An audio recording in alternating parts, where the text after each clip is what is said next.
chances are, if you've heard the story of the first Thanksgiving between the Pilgrims and Native Americans, you've probably been told many, many more myths than facts. That's according to historian Kenneth C. the best-selling author of Don't Know Much About History and the World in Books. And he joins us now to tell us the real history of Thanksgiving. Always great to see you, Kenneth. Same here, Happy Vlad. Thanksgiving. Happy Thanksgiving to both of you. It's a pleasure, as always. So let's talk about what we call the very first Thanksgiving.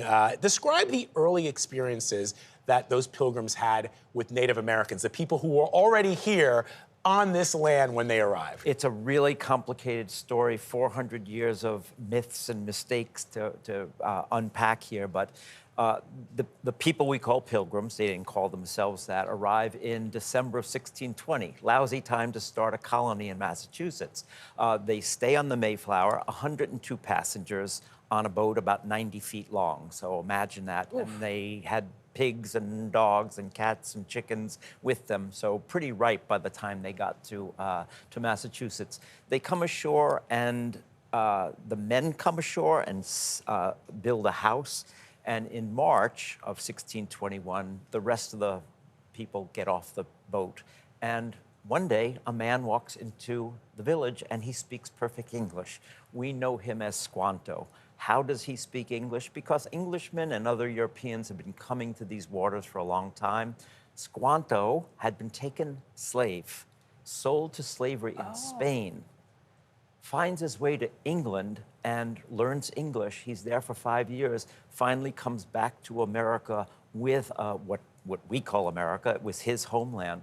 His village had been wiped out by a disease brought by Europeans. So so it was this very, very complicated situation. And was it his tribe that ended up having that first feast? And what did they actually have on the table? Okay, that's, they did have a lot more seafood than we would typically have. Oh, yes. You're like your seafood quiche. That's right. You're near the shores of the Atlantic. So there was cod, eel. I don't know if eel is on your table. Not this year. Clams, of course.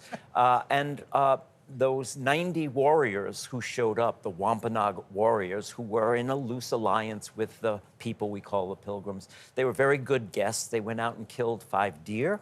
So there was venison on the first Thanksgiving. Deer. There was duck and geese and probably turkey, but wild turkey. And I must say, they had cranberries, but definitely not in a can. Okay, I'm living like the Native Americans at my table. The agony of canned cranberries. So, Kenneth, let me ask you about Thanksgiving as an official holiday in the United States. During FDR's term, there was a political fight as to what day it should be celebrated. Just proves that fights over the Thanksgiving table are a long American tradition.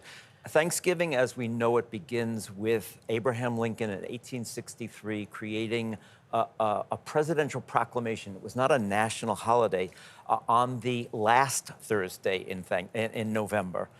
During the Great Depression, the merchants asked Franklin D. Roosevelt to move it up a week so they could start shopping earlier, because even then they were shopping at Thanksgiving. Roosevelt moved it up to the third Thursday, and everyone screamed, "You can't do that, that's tradition, you can't mess with tradition." So that year there were separate Thanksgivings, a Democratic Thanksgiving and a Republican Thanksgiving. So we think things are bad now. Right?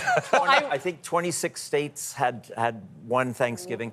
Then the next year, Congress decided we better settle this argument. And they created the Thanksgiving holiday, where it is now, the 4th Thursday in November. And I read in your book, the original Thanksgiving was not in November at all. It was in October. So the Canadians have it right. They celebrate Thanksgiving in October. The November date was a traditional date that because George Washington had created a Thanksgiving. Nothing to do with the Pilgrims, by the way. In fact, when Lincoln says, let's have Thanksgiving, he talks about it as a day of prayer and penitence that we should, and this is in the middle of the Civil War. Wow. But he still thought we should have something to be thankful for. And a woman named Sarah Josepha Hale had been lobbying presidents for 30 years to create this day because she thought it would be a day that unites Americans. And so even today, while we're thinking about that we're not so united, it is a day that we can all be grateful for what we do have. Thank you so much, Kenneth. What a perfect note to end on. My pleasure. Indeed. Great to see you as always. Always a pleasure. Thank you, Vlad.